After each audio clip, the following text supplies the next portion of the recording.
Isang malakas na kalabog sa pinto ang pumunit sa katahimikan ng gabi. Napahinto si Maya sa gitna ng pagpupunas ng mesa sa kanyang maliit na kusina. Sa labas, ang mundo ay tila ginuguho ng isang walang awa na bagyo. Ang malakas na hangin ay humahagupit sa mga puno ng mangga sa kanyang bakuran, at ang ulan ay walang tigil na bumabagsak sa kanilang bubong na yero, lumilikha ng ingay na halos nakakabingi. Sino naman ang kakatok sa ganitong oras? Sa ganitong kalakas na ulan? Ang puso niya ay nagsimulang tumibok ng mas mabilis. Nag-iisa lang siya sa bahay. Palagi naman. Ngunit sa gabing ito, ang karaniwang kapayapaan ng pag-iisa ay napalitan ng isang malamig na takot. Muli, isang kalabog. Mas mahina na ngayon, tila ba naubusan na ng lakas ang sinumang nasa labas. Sinundan ito ng isang tunog na parang may bumagsak. Dahan-dahan, lumapit si Maya sa pinto. Ang bawat hakbang sa malamig na sahig ay tila isang malakas na dagundong sa kanyang dibdib. Sumilip siya sa maliit na butas ng pinto. Pero wala siyang makita kundi ang ilog ng tubig ulan na dumadaloy sa kanyang harapan. Nag-aalangan man ay dahan-dahan niyang pinihit ang seradura. Binuksan niya ang pinto ng kaunti, sapat lang para makita kung ano ang naroon. At sa sandaling iyon, bumuhos ang lahat. Isang mabigat na katawan ang bumagsak papasok, diresto sa kanyang mga paa. Napasigaw si Maya sa gulat. Napaatras siya habang ang malakas na hangin at ulan ay pumasok sa siwang ng pinto. Nakatimbuwang sa sahig ang isang lalaki. Basang-basa, puno ng putik at dugo. May malaking sugat sa kanyang ulo at ang dugo mula rito ay humahalo sa tubig ulan sa kanyang mukha. Tulong! Halos hindi marinig na bulong ang lumabas sa bibig ng lalaki bago ito tuluyang nawalan ng malay. Napatulala si Maya, ang kanyang isip ay nag-uunahan. Pulis? Ambulansya? Dapat ba siyang tumawag ng tulong? Ngunit isang tingin sa lalaki ang nagpatigil sa kanya. Mukha itong tumatakas. Ang takot sa mga mata nito bago pumikit, ang desperasyon sa kanyang bulong. Kung tatawag siya ng pulis, paano kung mas mapahamak lang ito? O mas malala, paano kung ang mga humahabol dito ay malaman kung nasaan ito? At madamay siya? Isinara niya ang pinto at mabilis itong nilak. Ang ingay ng bagyo sa labas ay tila humina, napalitan ng malakas na kabog ng kanyang dibdib. Tinitigan niya ang lalaki. Mukha itong nasa mga 30, may magandang hubog ng mukha sa kabila ng putik at dugo. Nakasuot ito ng mamahaling polo shirt at slacks na ngayon ay gutay-gutay at marumi. Sino siya? Ano ang nangyari sa kanya? Iwinaksi ni Maya ang kanyang mga tanong. Kailangan nitong magamot. Hindi niya kayang iwan na lang ito sa sahig na naghihingalo. Iyon ang hindi niya magagawa. Gamit ang lahat ng kanyang lakas, hinila niya ang lalaki palayo sa pinto, papunta sa maliit niyang sala. Mabigat ito. Bawat paghila niya ay isang pakikibaka. Nang mailapag niya ito sa luma nilang sofa, hingal na hingal siya at nanginginig. Kumuha siya ng first aid kit, isang palanggana ng maligamgam na tubig at malinis na bimpo. Dahan-dahan, umupo siya sa sahig sa tabi ng sofa. Maingat niyang pinunasan ang mukha ng lalaki, inalis ang putik at dugo. Habang ginagawa niya iyon, mas nakita niya ang mukha nito. May peklat ito sa gilid ng kilay, ngunit hindi nito nabawasan ang kakisigan nito. Napabuntong hininga siya. Ano ba itong pinasok ko? Nang matapos niyang linisin ang mukha nito, ang sugat sa ulo naman ang kanyang inasikaso. Hindi ito ganoon kalalim, ngunit malakas ang pagdurugo. Nilagyan niya ito ng gamot at maingat na binendahan. Nang matapos, napaupo siya sa sahig, pagod at tuliro. Pinagmasdan niya ang mahimbing na paghinga ng lalaki. Tila payapa na ito ngayon, malayo sa panganib na nagdala sa kanya rito. Kailangan niyang malaman kung sino ito. Kailangan niya ng kahit anong pagkakakilanlan. Dahan-dahan, halos parang isang magnanakaw sa sarili niyang pamamahay, ipinasok niya ang kanyang kamay sa bulsa ng basang-basa nitong jacket. Umaasa siyang makakita ng wallet, ng ID, ng kahit ano. Ngunit hindi wallet ang kanyang nahawakan. Ang una niyang naramdaman ay ang malutong at makapal na pakiramdam ng mga papel de bangko. Isang makapal na bugkos ng pera. Libo-libong piso, sigurado siya. Nanlaki ang kanyang mga mata. At sa ilalim niyon, may isa pang bagay. Isang maliit, matigas, at parihabang plastik. Isang itim na USB drive. Hinawakan ni Maya ang bugkos ng pera sa isang kamay at ang USB sa kabila. Ang kanyang puso, na akala niya ay kumalma na, ay muling nagsimulang kumabog na parang tambol, mas malakas pa kaysa sa kulog at kidlat sa labas. Ito ay hindi lang basta-bastang tao na tumatakas. Ang perang hawak niya at ang misteryosong USB na ito ay isang patunay. Ang taong nakahiga sa kanyang sofa ay hindi lang biktima. Dala nito ang isang sikreto. Isang mapanganib na sikreto. Hawak ni Maya ang pera at ang USB. Naramdaman niya ang bigat ng mga ito na higit pa sa kanilang pisikal na timbang. Ito ang bigat ng gulo, ng panganib. Sa isang iglap, nagdesisyon siya. Hindi niya ito itatapon. Hindi niya ito ibibigay sa pulis. Itatago niya ito. Para sa kanya. Para sa lalaking ito. Dali-dali siyang pumunta sa kanyang kwarto at kinuha ang luma niyang baul na puno ng mga sinulid at tela. Ibinaon niya sa pinakailalim ang bugkos ng pera at ang USB drive, tinabunan ng mga lumang damit at isinara. Itinulak niya ang baul pabalik sa ilalim ng kanyang kama. Sa ngayon, ligtas ito. Hindi na nakatulog si Maya ng gabing iyon. Umupo siya sa isang silya sa sala, binabantayan ang lalaki, hawak ang isang tasa ng kapeng lumamig na. Ang bagyo sa labas ay unti-unti nang humihina at pagsapit ng umaga, payapa na ang paligid. Ang tanging naiwan ay ang mga basag na sanga at basang lupa, isang paalala ng unos na nagdaan. Isang ungol mula sa sofa ang nagpabalik sa kanya sa kasalukuyan. Dahan-dahang iminulat ng lalaki ang kanyang mga mata. Kumurap-kurap ito, tila sinusubukang alamin kung nasaan siya. Nagtama ang kanilang mga paningin. Nakita ni Maya ang malalim na pagkalito sa mga mata nito. Nasaan ako? Tanong nito. Ang boses ay magaspang at mahina. Lumapit si Maya, maingat. Nasa bahay kita. Nakita kitang walang malay sa labas ng pinto kagabi.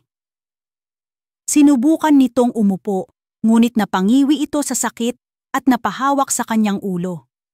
Ang ulo ko, tiningnan niya muli si Maya. Isang bagong tanong ang mababasa sa kanyang mukha. Sino ka? Ako si Maya. Tumango ito, tila sinusubukang isapuso ang pangalan.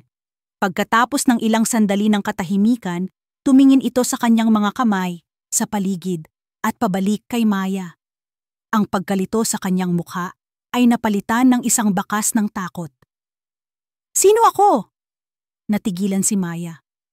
Ang tanong ay hindi isang pagbibiro. Ito ay isang tanong na puno ng kawalan at takot. Ang lalaking ito, wala siyang maalala. Sa loob ng sumunod na ilang araw, isang kakaibang routine ang nabuo sa maliit na bahay ni Maya. Ang lalaki na pansamantala nilang tinawag na Leo dahil sabi ni Maya ay kailangan nito ng isang pangalang malakas para kapitan, ay nanatili sa kanyang sofa.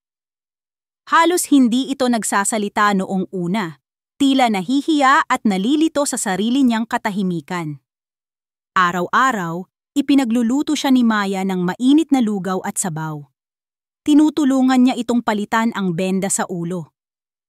Sa mga simpleng kilos na iyon, Sa mga sandaling nagkakatinginan sila habang inaabutan niya ito ng isang basong tubig, may isang bagay na unti-unting nabubuo sa pagitan nila.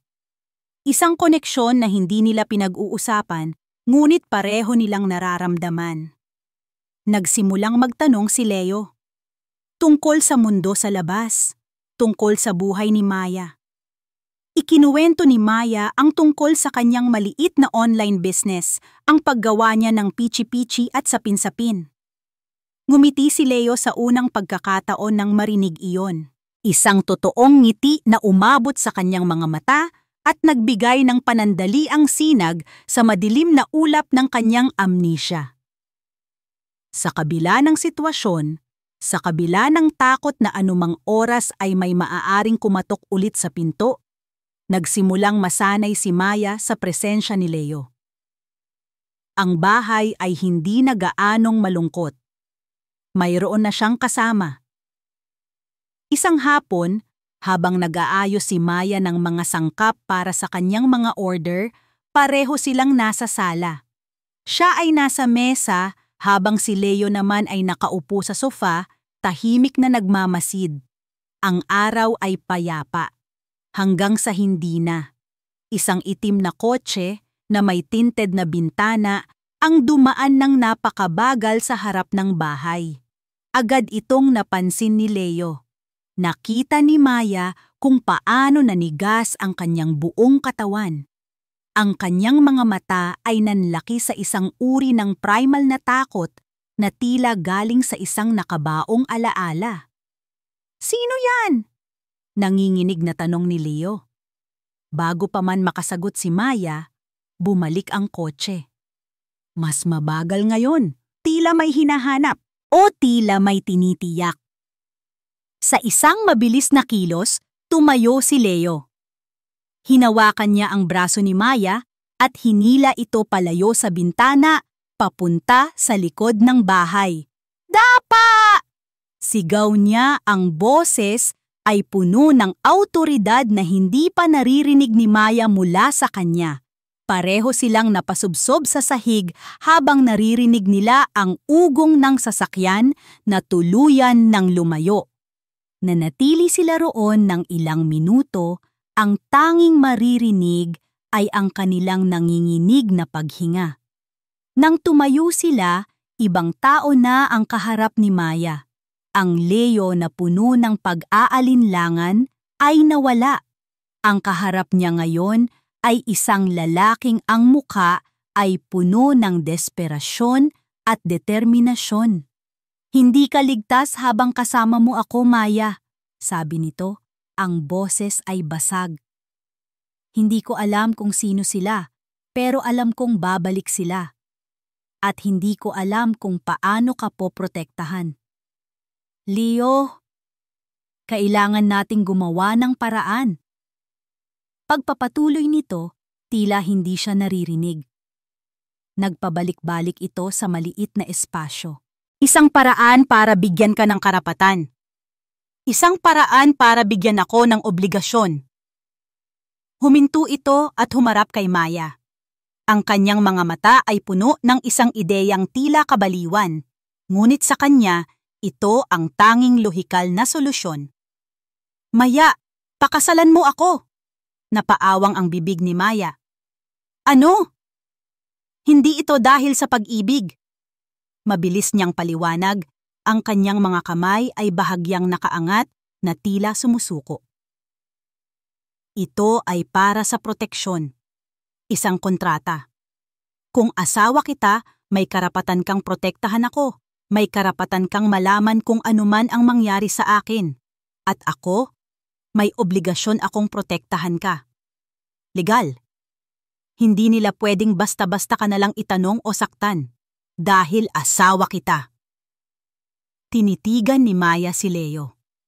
Ang lalaking walang alaala na may mga kaaway na hindi niya kilala ay nag-aalok sa kanya ng kasal bilang isang kalasag.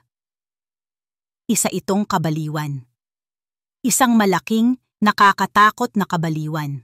Ngunit habang tinititigan niya ang desperasyon sa mga mata nito, Ang tapat na kagustuhan nitong protektahan siya kahit wala itong maiaalok. Naramdaman niya ang paghila ng kanyang puso. Nasa panganib na siya. Simula pa lang nang buksan niya ang pinto, alam niyang nasa panganib na siya. At sa ilang araw na nakasama niya ang lalaking ito, naramdaman niya ang isang bagay na matagal na niyang hindi naramdaman. Ang hindi pagiging nag-iisa. Ito ay isang desisyon na batay sa takot, ngunit may halong isang maliit, nanginginig na usbong ng pag-asa at tiwala.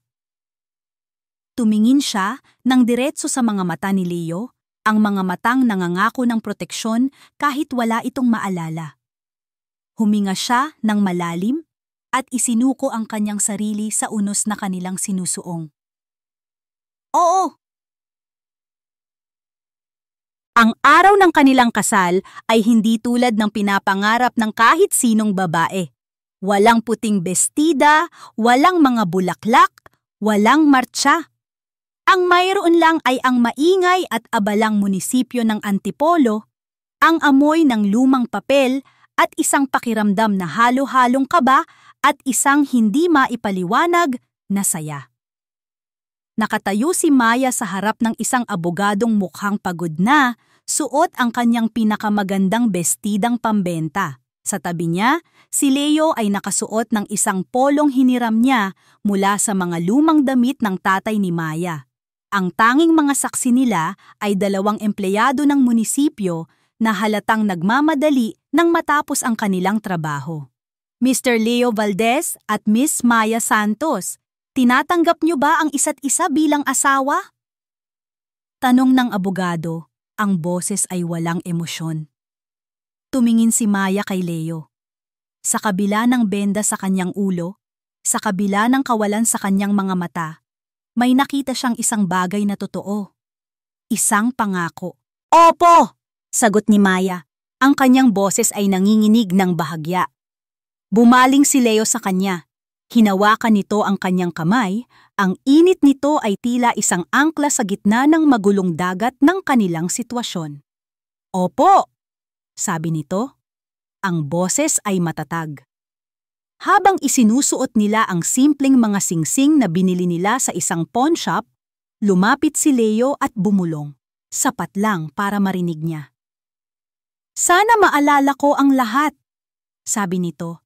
Ang mga mata ay puno ng isang emosyon na hindi pa nakikita ni Maya dati. Sana maalala ko ang lahat para mahalin ka ng tama. Tumagos ang mga salitang iyon sa puso ni Maya.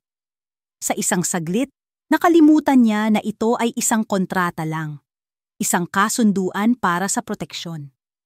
Sa isang saglit, naramdaman niya na siya ay isang totoong nobya na ikinakasal sa lalaking mahal niya. Nang sila'y idineklarang mag-asawa na, walang halik na naganap. Isang tango lang mula sa abogado at tapos na ang lahat. Lumabas sila ng munisipyo, hawak kamay, pabalik sa maliit na bahay na ngayon ay opisyal na nilang tahanan. Ang pagbabalik sa bahay ay kakaiba. Ang parehong mga pader, ang parehong mga kasangkapan, ngunit lahat ay parang nag-iba. Asawa na niya ang lalaking ito. Asawa na niya si Leo. Nagkaroon ng isang nakakailang na katahimikan. Hindi nila alam kung ano ang susunod na gagawin. Para basagin ito, dumiretso si Maya sa kusina. Magluluto ako ng hapunan, sabi niya. Mas para sa sarili niya kaysa kay Leo. Habang naghihiwa siya ng mga gulay, naramdaman niya ang presensya ni Leo sa kanyang likuran. Hindi ito nagsalita. Nakatayo lang doon, nagmamasid. Ang katahimikan ay hindi na nakakailang. Naging komportable ito. Isang katahimikan ng dalawang taong nagsisimulang maging pamilyar sa isa't isa. Nang gabing iyon, sa unang pagkakataon, natulog si Leo sa sahig ng kwarto ni Maya, sa isang kutsyon. Si Maya naman ay nasa kanyang kama. Ang pagiging mag-asawa nila ay nagbigay sa kanila ng isang uri ng kapayapaan. Isang pakiramdam na kahit anong panganib ang dumating, haharapin nila ito ng magkasama. Ngunit ang kapayapaan ay isang hiram na sandali lamang. Kinagabihan, habang nag-ayos sila pagkatapos ng hapunan, isang tunog ang bumasag sa kanilang katahimikan. Ang ringtone ng isang murang cellphone. Ito ang cellphone na binili ni Leo ilang araw na ang nakalipas, gamit ang kaunting pera mula sa bulsa ng pantalon niya noong gabing iyon. Kinuha niya ito mula sa mesa. Tiningnan niya ang screen. Walang pangalan. Unknown number. Nakita ni Maya ang pagbabago sa mukha ni Leo. Ang bahagyang kapayapaan ay biglang napalitan ng alertong tensyon. Ang kanyang mga balikat ay nanigas. Sumagot siya. Hello? Walang narinig si Maya mula sa kabilang linya, ngunit nakita niya ang bawat reaksyon sa mukha ni Leo. Ang unti-unting panlalamig ng kanyang mga mata. Ang pagkunot ng kanyang noo. Nasaan ka? Maikling sagot ni Leo. Isang mahabang katahimikan. Sige, papunta na ako. Ibinaba niya ang tawag. Ang kanyang mga kilos ay mabilis at tiyak. Tumingin siya kay Maya, at ang Leo na kaharap niya ngayon ay hindi na ang nawawalang lalaki. Ito ay isang taong may misyon. Maya, makinig ka! Sabi niya. Ang boses ay seryoso at mababa. Kailangan kong umalis, pero babalik ako. Pangako. Saan ka pupunta? Sino yon? Sunod-sunod na tanong ni Maya. Ang kaba ay gumagapang na sa kanyang dibdib. Umiling si Leo. Hindi ko pwedeng sabihin. Para sa kaligtasan mo. Basta't gawin mo to para sa akin. Ilock mo ang lahat ng pinto at bintana. Huwag kang magbubukas kahit kanino. Manatili ka sa loob. Lumapit ito sa kanya at hinawakan ang kanyang mga balikat. Magtiwala ka sa akin, Maya. Babalik ako. At sa isang iglap, lumabas na ito ng pinto, nilamon ng dilim ng gabi. Narinig ni Maya ang pagsara ng gate. At pagkatapos, katahimikan. Ginawa ni Maya ang sinabi ni Leo. Nilak niya ang pinto. Sinilip niya ang bawat bintana. Umupo siya sa sala, naghihintay. Lumipas ang 1 oras. 2. 3. Nakinig siya sa bawat tunog sa labas. Ang tahol ng aso, ang pagdaan ng tricycle, ang pag-aspas ng hangin. Ngunit walang Leo na bumalik. Dumating ang hating gabi. Pagkatapos ay ang madaling araw. Sumikat ang araw sa isang bahay na puno ng katahimikan at paghihintay. Hindi bumalik si Leo. Lumipas ang 1 araw. Naging 2. Naging 1 linggo. Ang cellphone ni Leo na naiwan sa mesa ay hindi na muling tumunog. Tinawagan ni Maya ang sarili niyang numero mula dito para malaman ang numero ni Leo, pero walang sumasagot sa tuwing tinatawagan niya ito.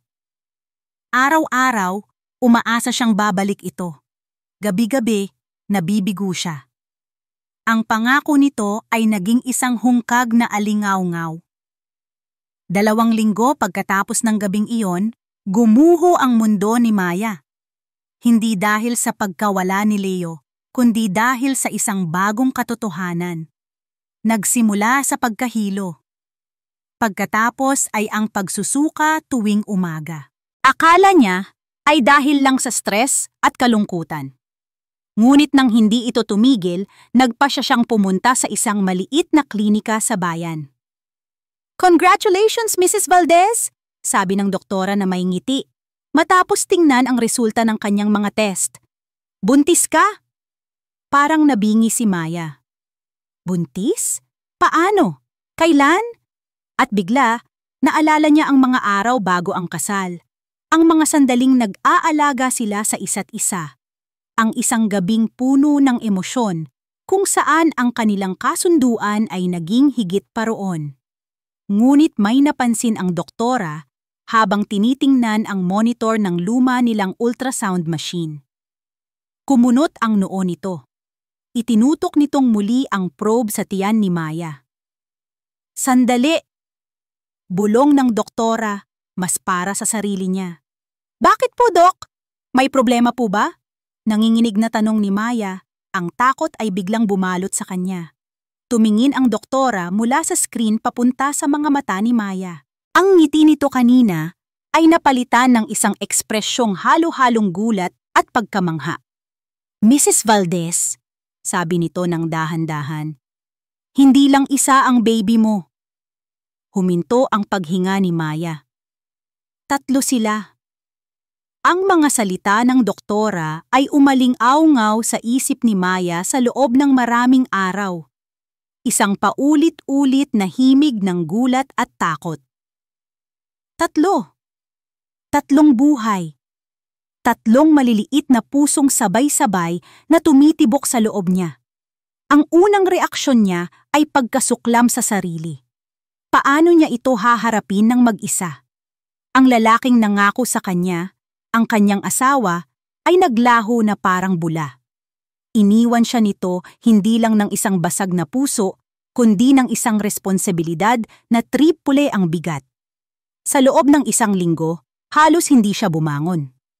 Ang amoy ng pagkain ay nagdudulot sa kanya ng pagduduwal. Ang pagod ay tila isang mabigat na kumot na bumabalot sa kanyang buong katawan. Isang araw, habang nakahiga at nakatitig sa kisame, dinala siya ng kanyang mga paa sa harap ng salamin. Itinaas niya ang kanyang damit. Ang kanyang tiyan ay medyo umbok na. Dati, ito ay tanda ng kalungkutan, isang paalala ng lalaking nawala. Ngunit ngayon, habang dinadama niya ang bahagyang umbok na iyon, isang bagong damdamin ang nagsimulang sumibol sa gitna ng kanyang kalungkutan. Hindi na ito tungkol kay Leo. Hindi na ito tungkol sa mga pangakong napako. Ito ay tungkol sa kanila. Sa 3 maliliit na buhay na umaasa sa kanya. Kinabukasan, binuksan niya ang kanyang pitaka.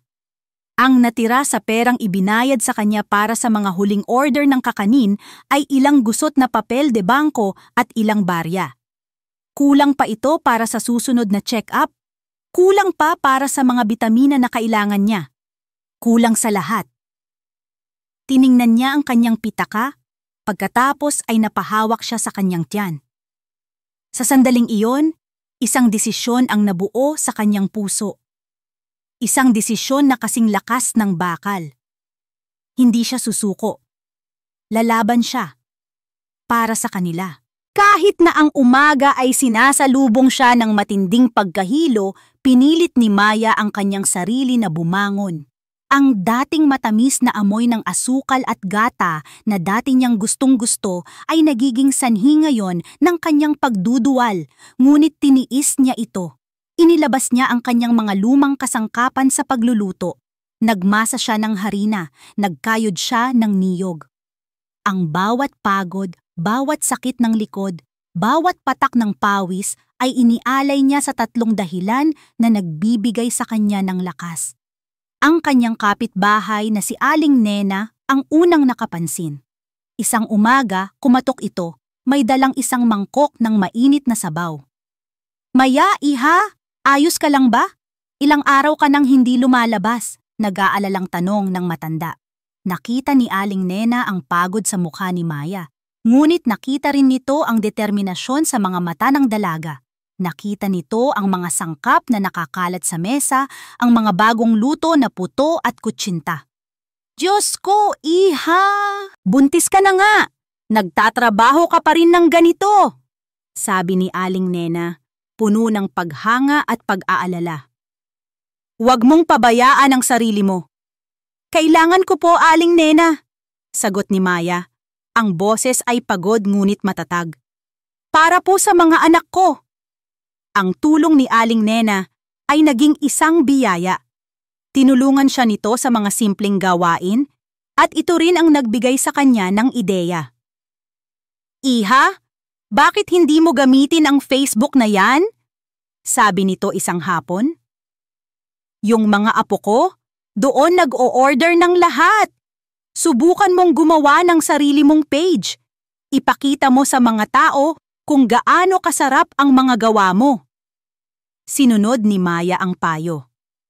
Nang gabing iyon, sa harap ng luma niyang laptop, gumawa siya ng isang Facebook page. Ano ang ipapangalan niya dito? Tumingin siya sa paligid. Ang bahay ay madilim at tahimik, isang testamento sa kanyang kalungkutan.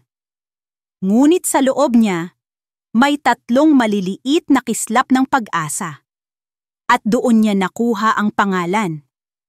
Tamis ng Pag-asa. Nag-post siya ng mga litrato ng kanyang mga kakanin.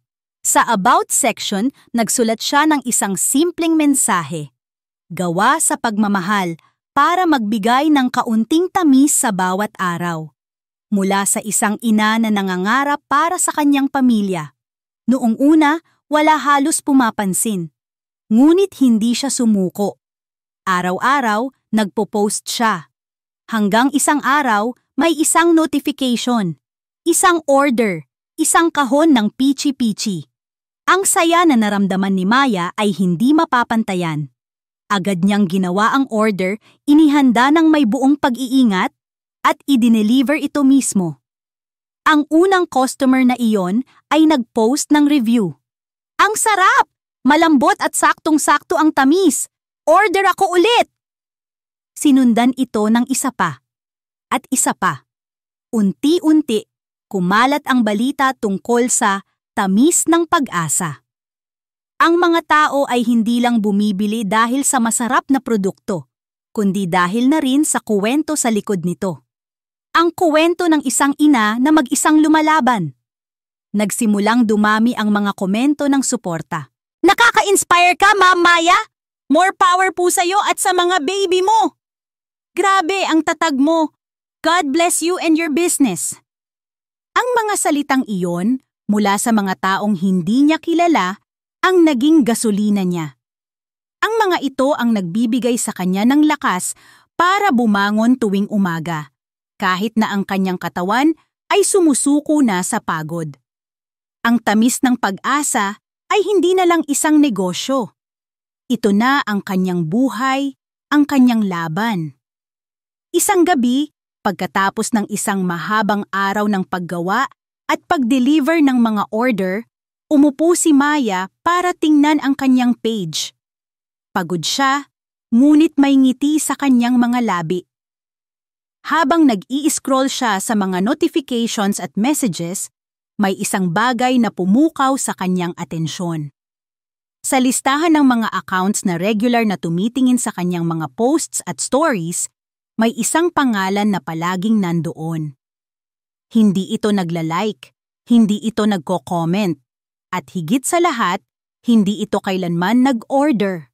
Tinitingnan lang nito ang lahat. Ang pangalan ng account ay hindi pangalan ng isang tao. Ito ay pangalan ng isang kumpanya. VS Holdings. Ang malamig na salamin ng bintana ay nagpapakita ng refleksyon ni Victor Serrano. Sa likod niya, ang kanyang opisina, isang malawak na espasyo sa pinakatuktok ng isang gusali sa Makati, ay isang testamento sa kanyang kapangyarihan. Mamahaling mahogany, mga leather na upuan, at isang malawak na tanawin ng syudad na tila nasa ilalim ng kanyang mga paa. Ngunit sa mga sandaling ito, ang buong syudad ay tila isang kulungan. Wala pa rin? Ang sigaw niya sa kausap sa telepono. Ibinagsak niya ang cellphone sa kanyang mesa, ang tunog ay lumikha ng matalim na alingawngaw sa katahimikan ng opisina. Isang buwan na! Isang buwan na kayong naghahanap sa isang tao lang, mga inutil! Kumuha siya ng isang baso at nagsalin ng mamahaling brandy. Ang kanyang mga kamay ay nanginginig sa galit. Isang buwan na mula nang makatakas si Leo. Isang buwan na mula nang dalhin nito ang tanging bagay na maaaring magpabagsak sa lahat ng kanyang pinaghirapan. Ang maliit na itim na USB drive na iyon. Ang laman niyon ay hindi lang basta ebidensya ng pandaraya.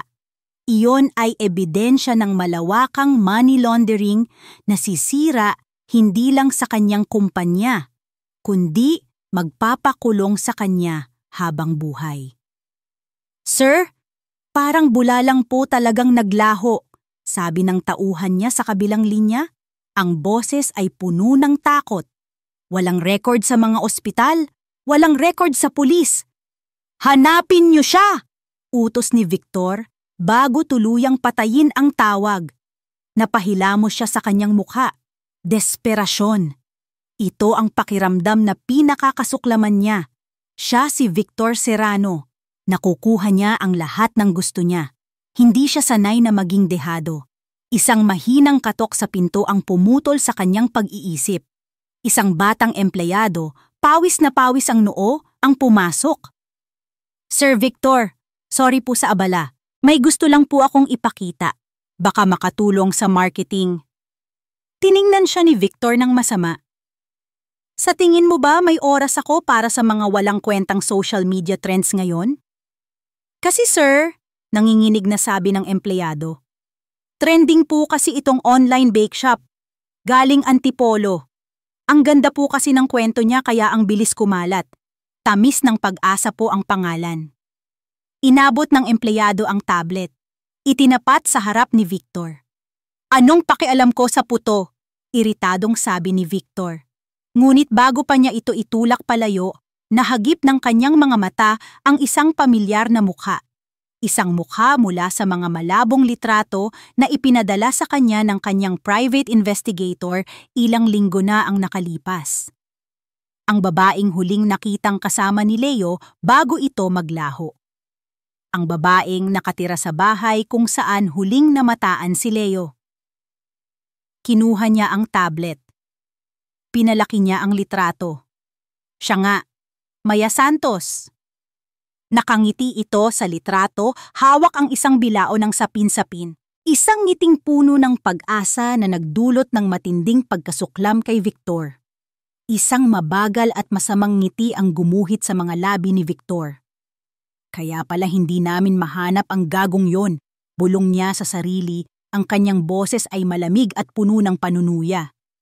Nagtatago sa palda ng isang panadera. Ibinato niya pabalik ang tablet sa empleyado. "Umalis ka na." Nang makalabas ang empleyado, kinuha ni Victor ang isa pa niyang cellphone, isa na para lang sa mga madudumi niyang transaksyon. Tinawagan niya ang pinuno ng kanyang mga tauhan, isang lalaking nagngangalang Rico. "Rico, may bago akong address para sa'yo," sabi ni Victor. Ang kanyang boses ay kalmado na ngayon, ngunit mas mapanganib. Ibinigay niya ang address ni Maya sa Antipolo. "May babae dyan, Maya Santos, may-ari ng isang online bake shop, Tamis ng Pag-asa." "Anong gagawin namin, boss? Kukunin na ba namin?" tanong ni Rico. "Hindi," mabilis na sagot ni Victor. "Huwag niyo siyang gagalawin. Huwag niyo siyang ipapahalata. Bantayan niyo lang. Bawat kilos niya, bawat taong kausap niya, gusto kong malaman.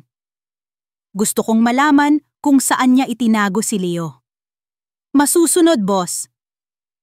Sa sumunod na mga araw, naging personal na obsesyon ni Victor ang Facebook page na Tamis ng Pag-asa. Sa kanyang mamahaling opisina, pinapanood niya ang bawat live video ni Maya, binabasa ang bawat post. Pinapanood niya kung paano lumaki ang tiyan nito sa paglipas ng mga linggo. Buntis. Ang babae ay buntis. At ang mga komento sa page ay puro papuri sa katatagan nito. Kinamumuhian niya ito. Kinamumuhian niya ang pag-asa na nakikita ng lahat sa babaeng ito. Isang hapon, tumunog ang kanyang cellphone. Isang picture message mula kay Rico. Binuksan niya ito. Ito ay isang litratong kuha mula sa malayo. Nakatayo si Maya sa labas ng isang health center. Ang kanyang bestida ay hindi na maitago ang kanyang malaking-malaki ng tiyan. Halatang kabuwanan na niya. May isang matandang babae na umaalalay sa kanya, marahil ang kapitbahay nitong si Aling Nena. Tinitigan ni Victor ang litrato. Ang isang normal na tao ay maaaring makita ito bilang isang komplikasyon. isang buntis na babae. Ngunit si Victor ay hindi isang normal na tao. Hindi niya ito nakita bilang isang hadlang. Nakita niya ito bilang isang pagkakataon, isang kahinaan, isang perpektong alas na gagamitin niya sa tamang panahon. Isang malamig at kalkuladong ngiti ang sumilay sa kanyang mga labi. Ang paghahanap kay Leo ay hindi na gaanong importante dahil alam niya sa lalong madaling panahon si Leo mismo ang lalabas. Dahil ngayon may hawak na siyang isang bagay na mas mahalaga kaysa sa buhay ni Leo. Ang pamilya nito. Ang silid sa pampublikong ospital ay maingay at masikip, ngunit para kay Maya, ito ang pinakapayapang lugar sa buong mundo. Sa isang sigaw na puno ng pagod at tagumpay, unang sumilip sa mundo ang panganay sa kanyang mga anghel. Sinundan ito ng isa pa, at pagkatapos ay isa pa. 3 maliliit na lalaki. 3 perpektong milagro. Habang yakap niya ang 3 kulumpon ng buhay na iyon sa unang pagkakataon, ang lahat ng sakit, lahat ng pagod, lahat ng kalungkutan mula sa pag-iwan ni Leo ay naglaho. Ang tanging naroon ay isang pag-ibig na napakalaki, sapat para punuin ang lahat ng puwang sa kanyang puso. Pinangalanan niya silang likas, amihan, at diwa, mga pangalang sumisimbolo sa kalikasan, hangin, at espiritu. Mga paalala na sa kabila ng lahat, ang buhay ay nagpapatuloy. Ang sumunod na mga buwan ay isang magulo ngunit masayang panaginip. Ang maliit na bahay ni Maya ay napuno ng mga tunog ng buhay. Sabay-sabay na iyak sa gitna ng gabi. Ang amoy ng gatas at baby powder na humahalo sa amoy ng bagong lutong kakanin. Mga munting medyas na nawawala, mga bote ng gatas na kailangang ihanda, at 3 pares ng mga matang nakatitig sa kanya na puno ng buong pagtitiwala. Ang pagod ay naging kanyang anino. May mga araw na halos hindi na niya alam kung umaga, tanghali o gabi na. Ngunit sa tuwing titingnan niya ang 3 natutulog niyang anghel, ang kanilang maliliit na dibdib ay sabay-sabay na umaangat at bumababa. Ang lahat ng pagod ay napapalitan ng isang kapayapaan na hindi niya pa naramdaman kailanman. At kasabay ng paglaki ng kanyang mga anak, lumago rin ang tamis ng pag-asa. Ang kwento ng nag-iisang ina na nagpapalaki ng triplets habang nagpapatakbo ng isang maliit na negosyo ay naging isang inspirasyon. Ang kanyang Facebook page ay sumabog. Ang kanyang telepono ay walang tigil sa pagtunog mula sa mga order at mga mensahe ng suporta. Hindi na lang siya nagde-deliver sa mga kalapit na barangay. Umaabot na ang kanyang mga order hanggang sa mga karatig bayan. Isang gabi, habang pinapatulog niya si Diwa, tumunog ang kanyang telepono. Isang mensahe sa Facebook page. Inaasahan niyang isa na namang karaniwang order, ngunit ang nabasa niya ay nagpatigil sa kanyang paghinga. Ang mensahe ay mula sa isang account na nagngangalang Isabella. Good evening, Miss Maya. I am Isabella, an event organizer. I've been following your page for a while now, and I am very impressed with your products and your story. We have a big corporate event coming up, and we would like to order 200 boxes of assorted kakanin from you. We also need a quote for a customized dessert buffet. Given the size of the order, I would like to request a personal meeting to discuss the details. Please let me know your availability. 200 kahon. Napatitig si Maya sa numero. Ang order na ito ay mas malaki pa sa pinagsama-samang order niya sa loob ng 1 buwan. Ito ang uri ng order na maaaring magbago ng lahat. Pambili ng mas maraming gatas. Pambayad sa mga utang. Isang maliit na ipon para sa hinaharap ng kanyang mga anak. Ngunit may isang bagay na nagbigay sa kanya ng kaba. A personal meeting. Simula nang umalis si Leo, naging maingat na si Maya. Ang kanyang mundo ay umikot na lang sa kanyang bahay at sa mga pamilyar na lugar na kanyang pinagde-deliveran. Ang ideya na makipagkita sa isang estranghero, Isang mayaman at makapangyarihang kliyente ay nagdulot sa kanya ng takot. Paano kung naputol ang kanyang pag-iisip nang gumalaw si amihan sa kuna? Tiningnan niya ang kanyang 3 anak. Ang kanilang mga mukha ay payapa, walang kamalay-malay sa mga alalahanin ng mundo. Para sa kanila. Gagawin niya ang lahat para sa kanila. Nagtipa siya ng sagot. Good evening, Ma'am Isabella. Thank you for your interest. I would be happy to meet with you. Nagkasundo silang magkita sa isang mamahaling coffee shop sa isang mall sa Katipunan. Isang lugar na malayo sa karaniwang mundo ni Maya. Kinailangan niyang iwan ang mga bata kay Aling Nena, na masayang pumayag na mag-alaga. Habang nagbibihis, hindi niya mapigilan ang panginginig ng kanyang mga kamay. Pinili niya ang kanyang pinakasimpleng bestida. Sinuklay ang kanyang buhok at huminga ng malalim. Kaya mo to, Maya. Para sa mga bata. Pagdating niya sa coffee shop, agad siyang nanliit. Ang mga tao sa paligid ay nakasuot ng mga damit na halatang mas mahal pa sa kabuuang laman ng kanyang bank account. Umupo siya sa isang sulok, yakap ang kanyang luma ngunit malinis na bag, naghihintay. Makalipas ang ilang minuto, isang babae ang lumapit sa kanyang mesa. Matangkad ito, elegante, at may aura ng kapangyarihan. Nakasuot ito ng isang navy blue na corporate dress at may hawak na mamahaling leather handbag. Ang kanyang mukha ay kalmado, ngunit ang kanyang mga mata ay matalino at tila nakikita ang lahat. Ikaw ba si Maya ng tamis ng pag-asa? Tanong ng babae. Ang boses ay malumanay ngunit may bigat.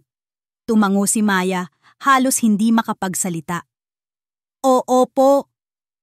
Ngumiti ang babae at inilahad ang kanyang kamay. It's a pleasure to finally meet you. Ang galing ng ginagawa mo. Ako si Isabella. Hinawakan ni Maya ang kamay nito.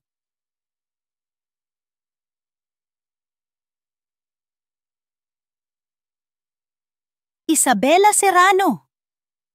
Sa pagbanggit ng apelyidong iyon, isang malamig na kuryente ang gumapang sa gulugod ni Maya. Serrano. Narinig na niya ang pangalang iyon. Saan nga ba? Ang kanyang isip ay naghalungkat, sinusubukang alalahanin, at bigla, naaalala niya. Hindi ito isang pangalan na narinig niya sa isang pag-uusap. Ito ay isang pangalan na nabasa niya. Gabi-gabi. Sa listahan ng mga accounts na tahimik na nanonood sa kanyang bawat galaw sa Facebook. Ang pangalan ng kumpanyang palaging naroon, nagmamasid sa dilim. VS Holdings. Victor Serrano Holdings. Ang babaeng nakangiti sa harap niya ay konektado sa misteryosong account na iyon. Ang kanyang puso ay nagsimulang kumabog ng malakas. Ang meeting na ito ay hindi lang tungkol sa kakanin. Ito ay tungkol sa isang bagay na mas malalim at mas mapanganib. Ang ngiti ni Isabella Serrano ay hindi umabot sa kanyang mga mata. Nakita ito ni Maya. Sa kabila ng eleganteng pananamit at magiliw na boses, mayroong isang bagay sa kanyang titig. Isang babala. Serrano, ulit ni Maya, sinisikap na panatilihing kalmado ang kanyang boses. May connection po ba kayo sa VS Holdings? Bahagyang nagulat si Isabella, ngunit mabilis itong nakabawi. VS Holdings is my family's company, sagot nito ng direkta.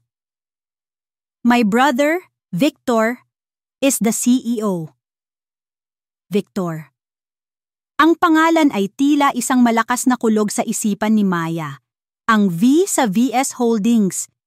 Victor Serrano.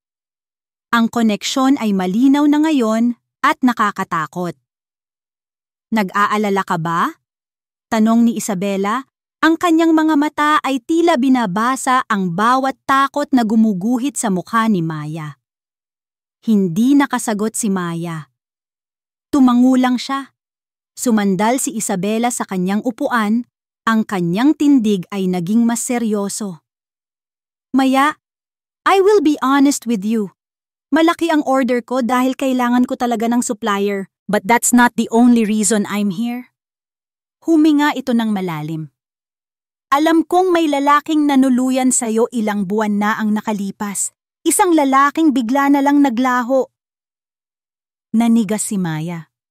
Paano niya nalaman? Hindi ko alam ang buong kwento. Pagpapatuloy ni Isabela, ang boses ay mas mahina na ngayon. Pero kailangan mong mag-ingat. Ang kwento tungkol sa kanya, mas komplikado kaysa sa inaakala mo. Tumingin ito ng diretso sa mga mata ni Maya. At pakiusap, tandaan mo ito. Hindi lahat ng tumatakbo ay may kasalanan. Minsan, sila ang biktima. Ang mga salitang iyon ay tumatak sa isip ni Maya. Hindi lahat ng tumatakbo ay may kasalanan. Buong akala niya, si Leo ay tumakas mula sa kanya, mula sa kanilang mga problema. Ngunit paano kung tumatakas ito para sa kanya? Ang kanilang pag-uusap ay natapos ng may kasunduan sa negosyo. Ngunit ang isip ni Maya ay lumilipad na. Habang pauwi, ang kanyang puso ay puno ng pagkalito. Sino si Isabela Serrano? Bakit siya binabalaan nito laban sa sarili niyang pamilya? At sino nga ba talaga si Leo?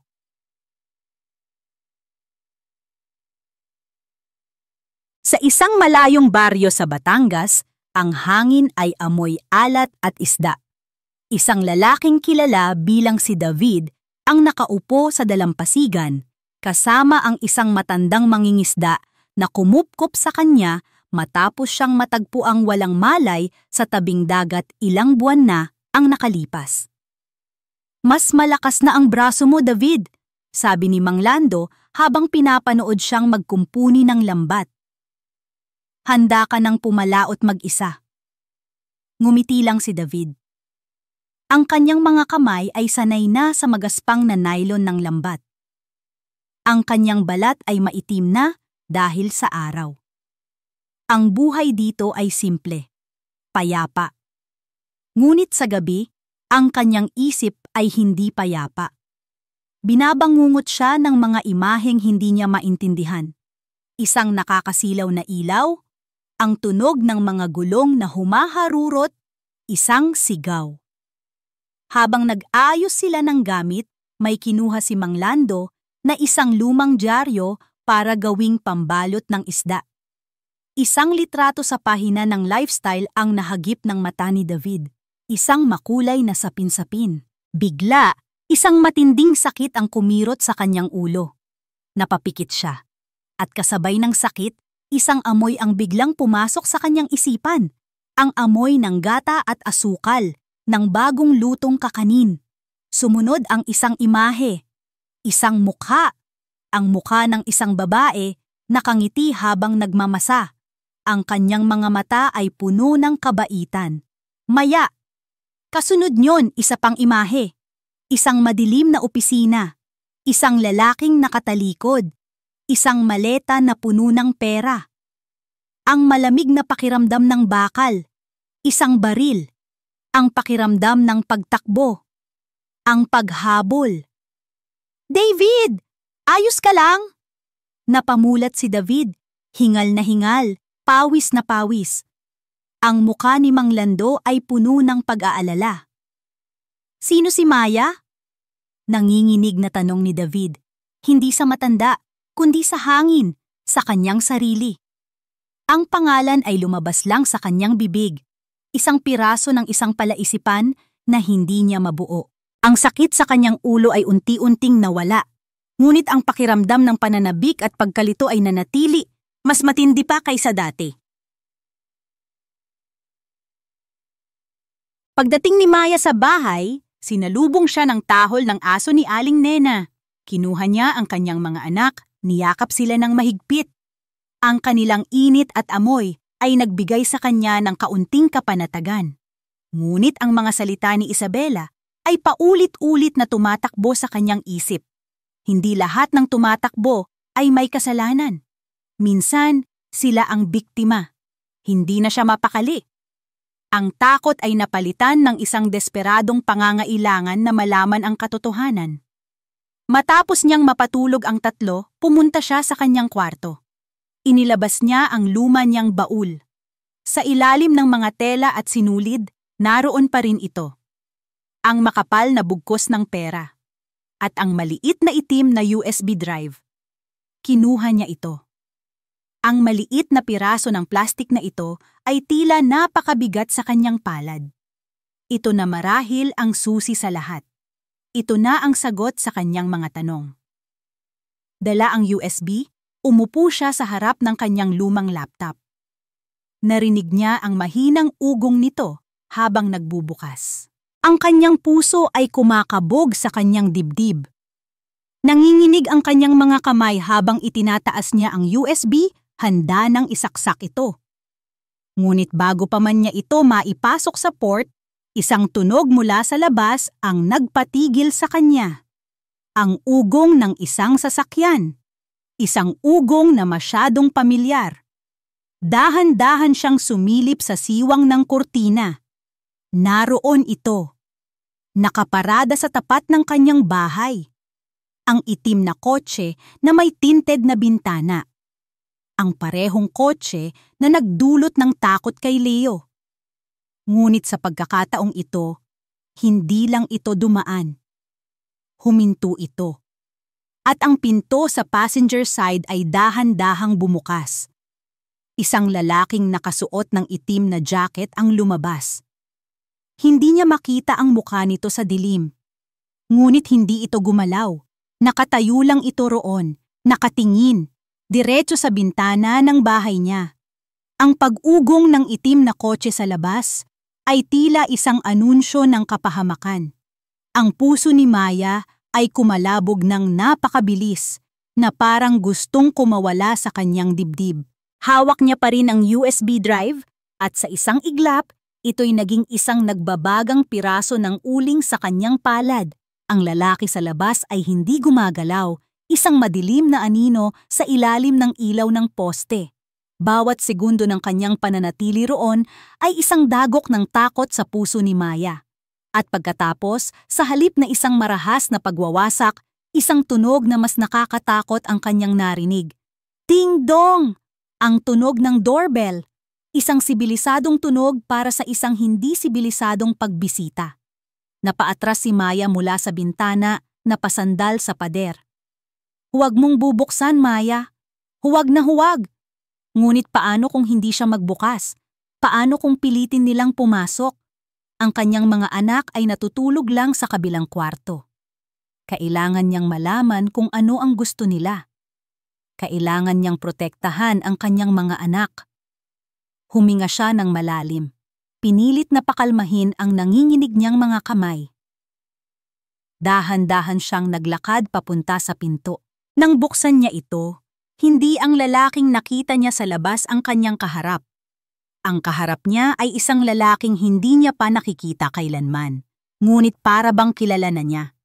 Matangkad, nakasuot ng isang mamahaling business suit at may isang ngiti sa kanyang labi na hindi umabot sa kanyang mga mata.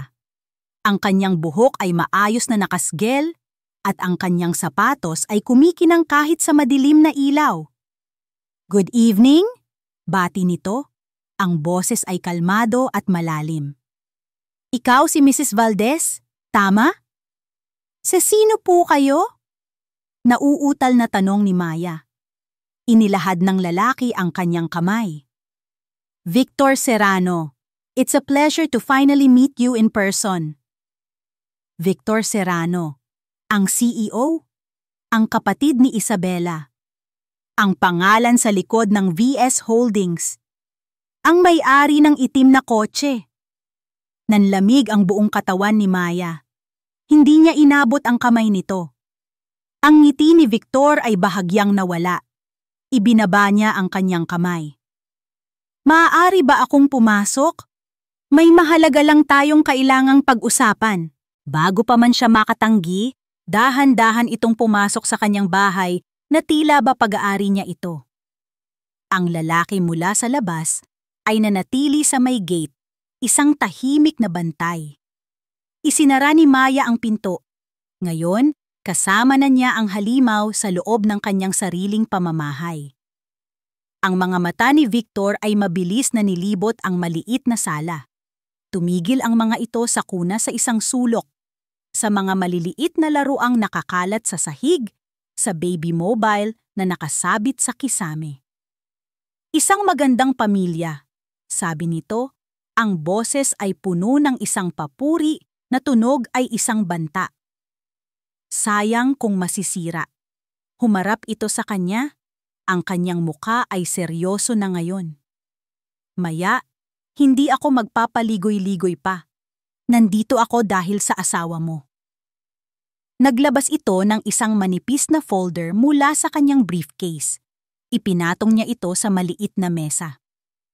Alam kong nalilito ka. Alam kong iniisip mo na si Leo ay isang biktima. Hayaan mong linawin ko para sa'yo. Binuksan niya ang folder. Inilabas niya ang mga dokumento, mga bank statement, mga company memo. Itinuro niya ang mga numero. Si Leo Valdez, o kung sino man siya talaga, ay isang empleyado ko, isa sa mga pinagkakatiwalaan ko. Ngunit niloko niya ako, Maya. Ninakawan niya ang sarili kong kumpanya. Ikinuwento ni Victor ang isang salaysay na perpektong binuo. Isang kwento tungkol sa pagkagumo ni Leo sa sugal, sa malaking utang nito, at sa desperadong pagnanakaw nito ng pera mula sa kumpanya para makabayad. Hindi siya ganyang tao. Mahinang tanggi ni Maya, ngunit ang kanyang boses ay walang lakas.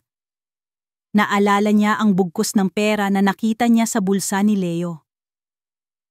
Talaga ba? Tanong ni Victor, tila naaawa. Ang lalaking iyon ay tumakas dala ang daan-daang libong piso, Maya. At hindi lang iyon. May dala siyang isang USB drive na naglalaman ng mga sensitibong data ng kumpanya. Iyon ang ginagamit niya para i-blackmail ako. Ang USB na hawak niya kanina lang. Nasaan siya?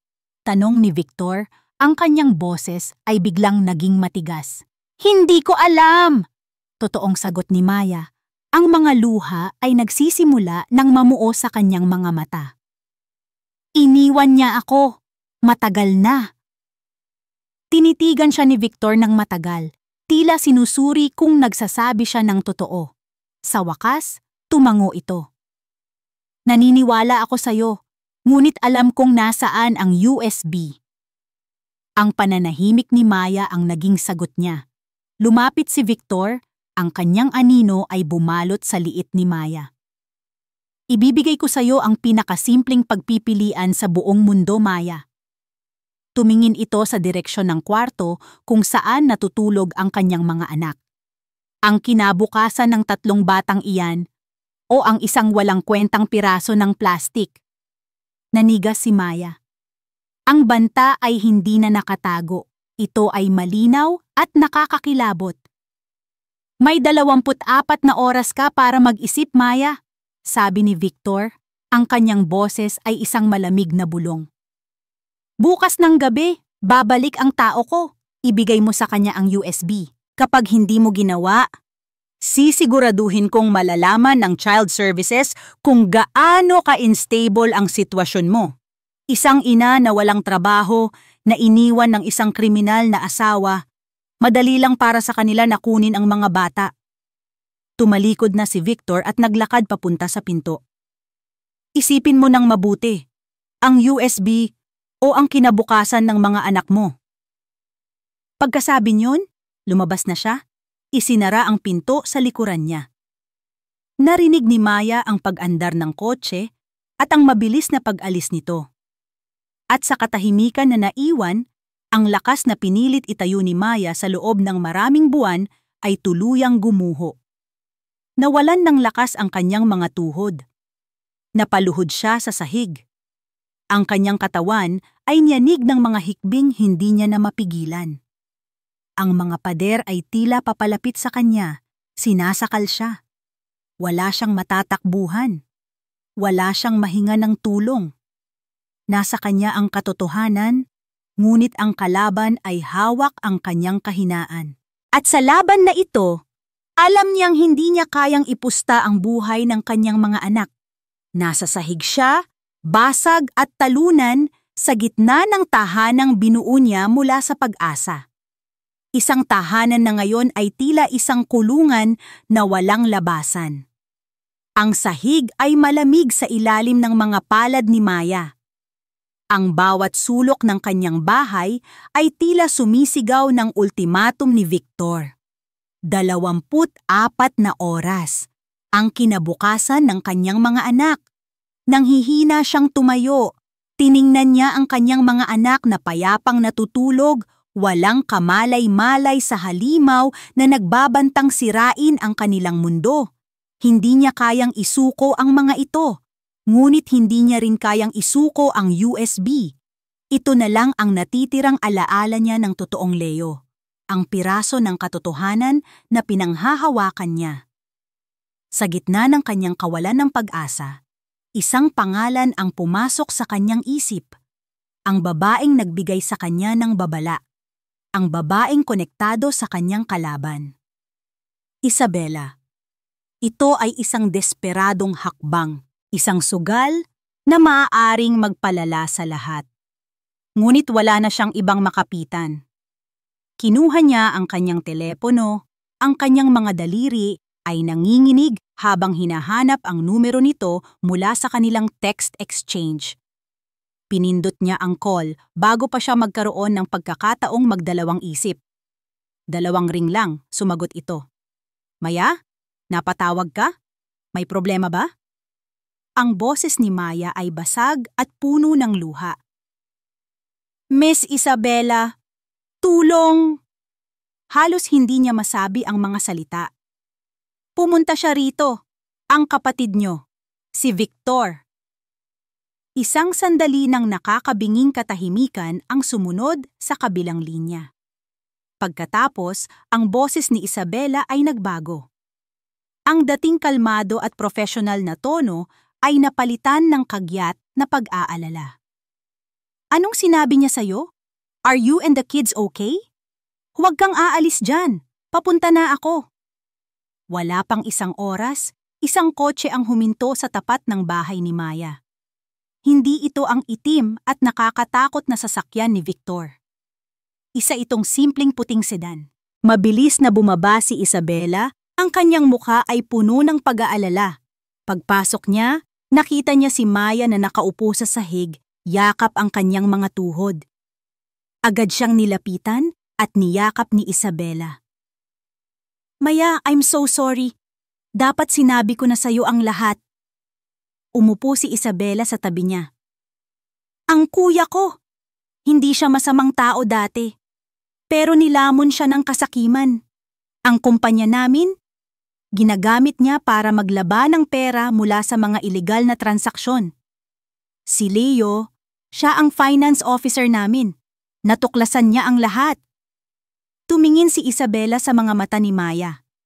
Hindi nagnakaw si Leo, Maya. Sinubukan niyang itama ang mali. Nag-ipon siya ng ebidensya sa USB na yan para isuko sa mga awtoridad. Ngunit nalaman ito ni Kuya Victor. Inunahan niya si Leo. Siya ang gumawa ng eksena para palabasin na si Leo ang magnanakaw. Ang mga humahabol kay Leo ay hindi mga pulis. Mga tauhan sila ni Kuya na ang utos ay patahimikin si Leo habang buhay. Ang bawat salita ay parang isang piraso ng salamin na tumutusok sa puso ni Maya.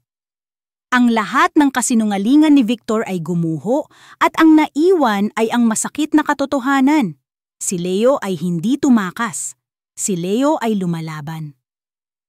Bakit niyo po ako tinutulungan? Tanong ni Maya. Dahil hindi ko na kayang sikmurain ang mga ginagawa niya, sagot ni Isabela. Ang kanyang boses ay puno ng pagsisisi. At dahil nakita ko sa iyo at sa mga anak mo ang pamilyang sinira niya, tulungan mo akong itama ang mga pagkakamali ng kuya ko, Maya. Ibigay natin sa mga awtoridad ang ebidensya. Blag! Blag! Blag! Isang malakas na kalabog sa pinto ang nagpatayo sa kanilang dalawa. "Maya! Buksan mo to!" Isang magaspang na boses ang sumigaw mula sa labas. "Tapos na ang oras mo! Ibigay mo na ang pinapabigay ng boss!" Napasigaw sa takot si Maya at napaatras. Hinaharangan ang daan papunta sa kwarto ng kanyang mga anak. Ang mga tauhan ni Victor. Bumalik na sila. "Huwag kang mag-alala! Tatawag ako ng pulis!" sabi ni Isabela. Kinukuha ang kanyang telepono. "Blag! Blag! Bubuksan mo to o sisirain namin to!"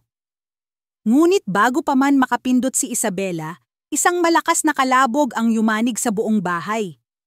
Ngunit hindi ito galing sa mga tauhan sa labas.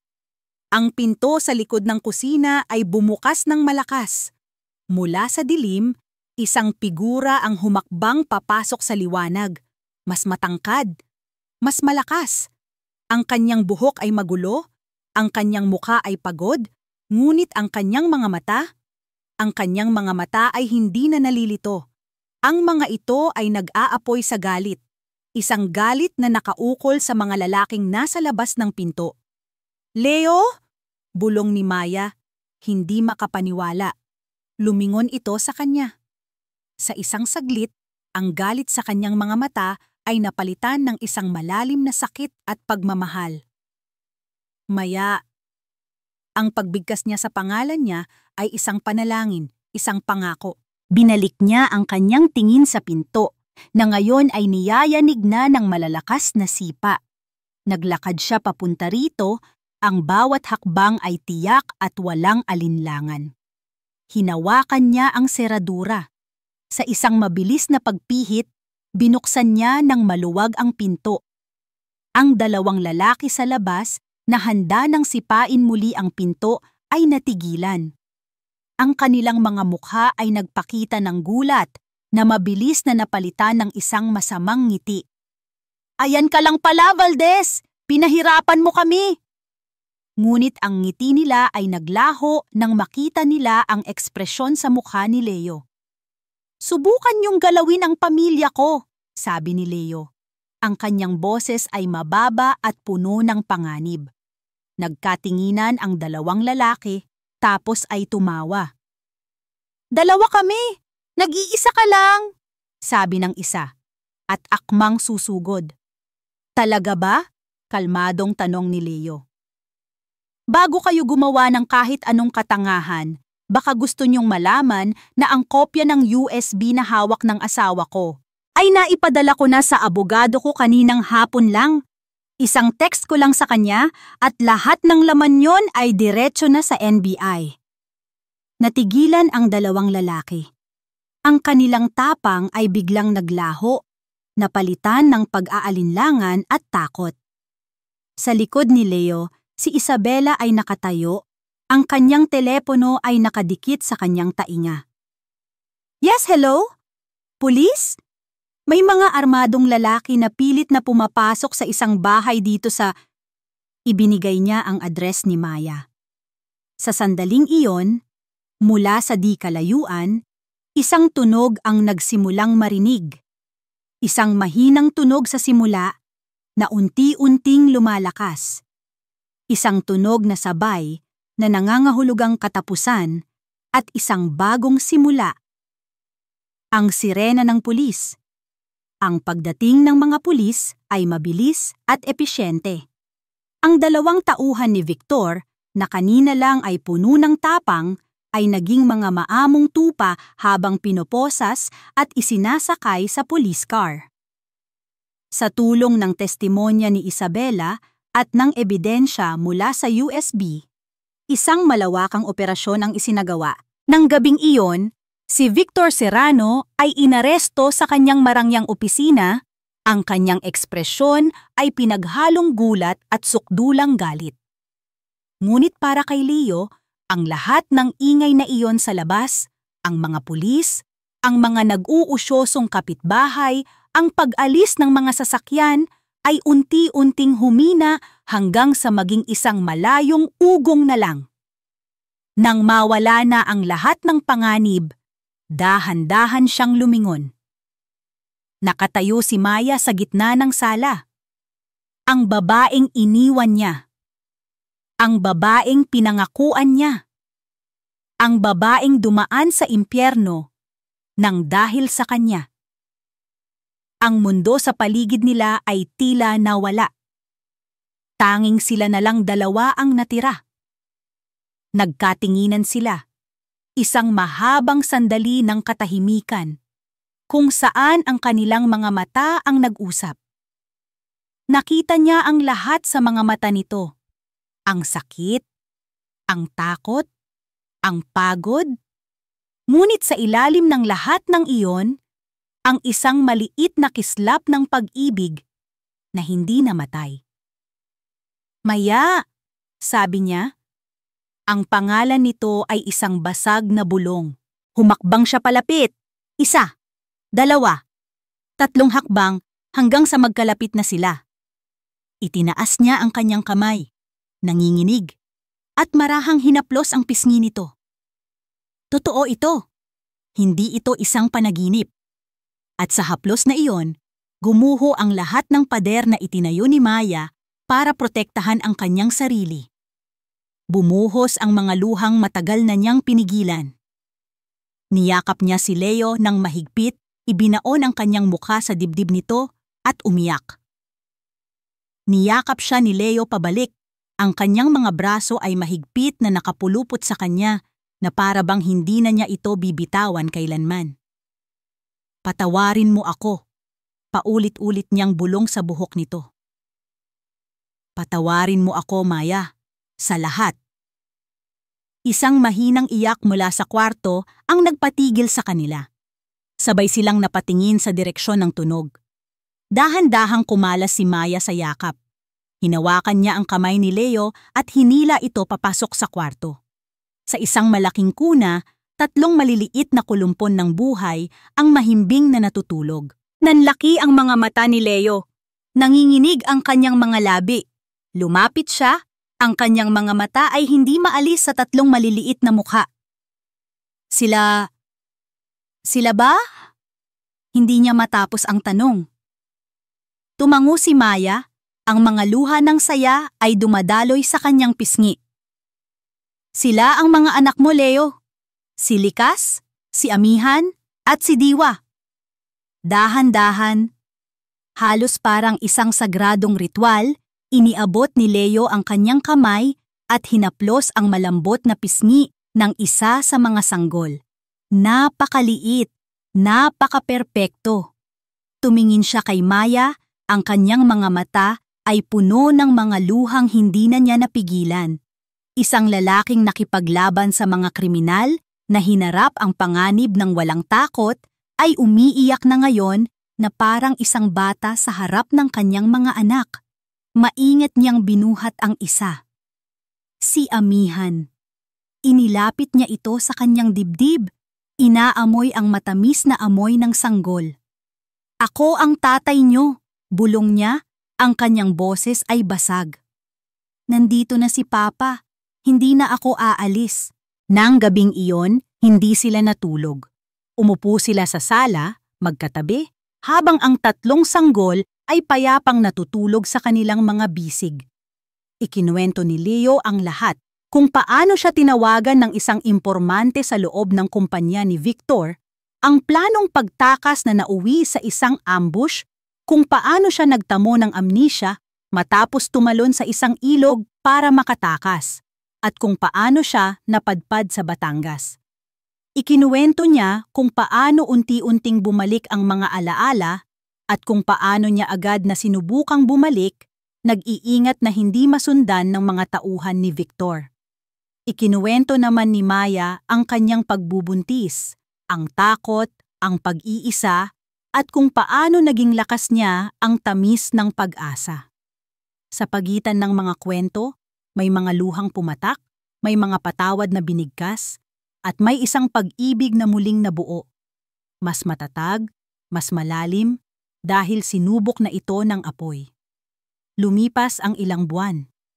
Ang kaso laban kay Victor Serrano ay umusad. Siya at ang kanyang mga kasabwat ay nahatulan at nakulong. Si Isabela na naging state witness ay nagsimulang ayusin ang kumpanya, nangangakong itatama ang lahat ng mali. Sa isang maliit na kanto sa Antipolo, isang bagong tindahan ang nagbukas. May malaking signboard na nakasulat sa magandang calligraphy, "Tamis ng Pag-asa Bake Shop." Sa loob, ang amoy ng bagong lutong tinapay at kakanin ay nagbibigay ng init at saya. Si Maya na ngayon ay may kumpiyansa na sa kanyang mga mata, ang siyang nag-aayos ng mga display. Sa likod ng counter, isang lalaking may peklat sa kilay ang nakangiting kumukuha ng bayad mula sa isang customer. Si Leo. Sa isang sulok ng tindahan, isang maliit na playpen ang nagsisilbing kaharian ng tatlong makukulit na bata. Si Aling Nena at si Isabela, na ngayon ay naging regular na bisita at ninang ng mga bata, ay masayang nakikipaglaro sa kanila. Nagkatinginan si Leo at Maya mula sa magkabilang dulo ng tindahan. Walang salitang namutawi, isang ngiti lang. Isang ngiti na nagsasabi ng lahat, isang ngiti ng pasasalamat, ng kapayapaan, at ng isang pag-ibig na buo at kumpleto. Isang ngiti na naglalaman ng lahat ng tamis ng pag-asa na sa wakas ay naging isang matamis na katotohanan. Isang hapon, habang nagsasara sila ng tindahan, isang mailman ang nag-abot ng isang sulat kay Leo. Simple lang ang sobre, walang pangalan ng nagpadala. Nagtatakang binuksan ito ni Leo. Sa loob, isang piraso lang ng papel ang laman. Nakasulat dito sa makina, isang maikling pangungusap. Ang utang ay dapat bayaran. At dito, sa tamis ng kanilang mga ngiti, pansamantala nating iiwan ang kwento ni Maya at Leo. Mula sa kaibuturan ng aking puso, maraming salamat sa inyong walang sawang pagsubaybay at pakikinig sa bawat kabanata ng kanilang paglalakbay. Ang pagsulat sa kwentong ito ay isa ring paglalakbay para sa akin, isang karanasang puno ng iba't ibang emosyon. Bawat patak ng luha ni Maya, bawat sandali ng pagkalito ni Leo, at bawat munting tagumpay ay tila naging bahagi na rin ng aking sariling karanasan. Ito ay isang kwento na nagpapaalala sa atin na ang tunay na pag-ibig ay hindi laging madali. Ito ay sinusubok ng panahon, ng mga kasinungalingan, at ng mga pagsubok na hindi natin inaasahan. Ngunit higit sa lahat, ipinapakita rin nito na ang isang pundasyon na binuo sa tiwala at ang lakas na nagmumula sa dalisay na pag-asa ay kayang lagpasan ang kahit na anong unos. Ang pag-ibig, sa huli, ay isang pagpiling manatili, magtiwala, at lumaban ng magkasama. Ngayon, nais kong marinig ang inyong tinig. Ano ang pinakapumatak na aral o eksena para sa inyo sa kwento ni Maya at Leo? Ibahagi nyo naman ang inyong mga saloobin sa comment section sa ibaba. Ang inyong mga mensahe ay nagbibigay buhay at inspirasyon sa bawat kwentong aming nililikha. Hanggang sa susunod nating pagkikita sa panibagong kwento ng pag-ibig at buhay. Muli, ako ang inyong lingkod, Nagmamahal Kwentong Puso TV.